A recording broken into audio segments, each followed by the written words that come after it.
Hi, this is Dan Heisman, Philly Tutor for Chess FM. And this is the Improve Your Chess video series for ICC members.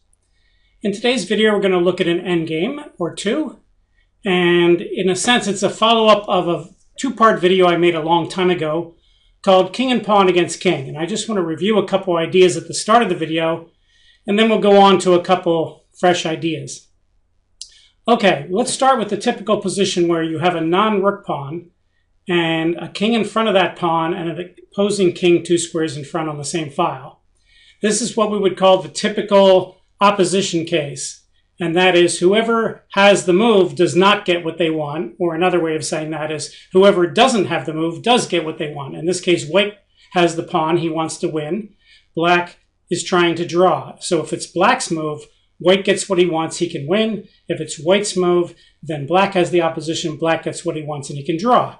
So for instance, if it's black's move, he has to move out of the way. Let's say king to e7. Let's make it his move. King e7. White would make progress rather than keeping the opposition. Now white's threatening to push the pawn and bring the king up.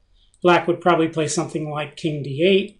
White would regain the opposition with king d6. Black would move out of the way. White would come up. Black would move, and white would come up and win the game. On the other hand, if it's white's move here, then white would go out of the way and black would maintain the opposition. And if white keeps doing this, black would just claim a draw by repetition. So at some point, white will have to push the pawn. And now the rule for black is don't let the white king in front of the pawn. And the only move that does that is king here. And once the pawn reaches the 6th rank, then the rule is go straight back and forth in front of the pawn until white comes up. And then play here. Some teachers call this the opposition. I don't. This is really a question of tempos here, of whose move it would be who's to win or who's to draw.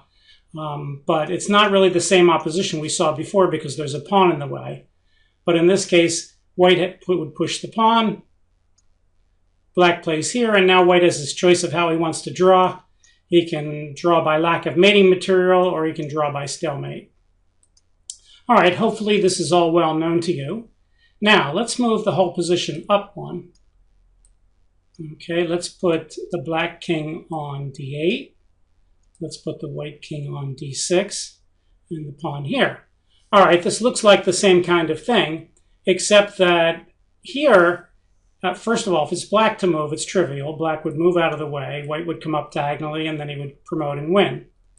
However, if it's white's move here, and black tries to stop the king from coming up, white can simply push the pawn, and now he has the correct tempos to force the black king out and win, which means that it doesn't matter whose move it is here. And in fact, in the previous video, I postulated something, and I said, suppose you have a position where you have a pawn that's not a rook pawn, go to the promotion square and come back 1 square, and make a tic-tac-toe board around that square. So here the tic-tac-toe board would be these 9 squares.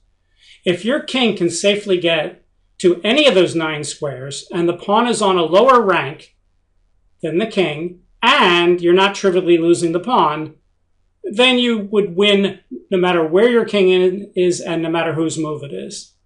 And it turns out the case we already showed where it's white's move here is actually the hardest case.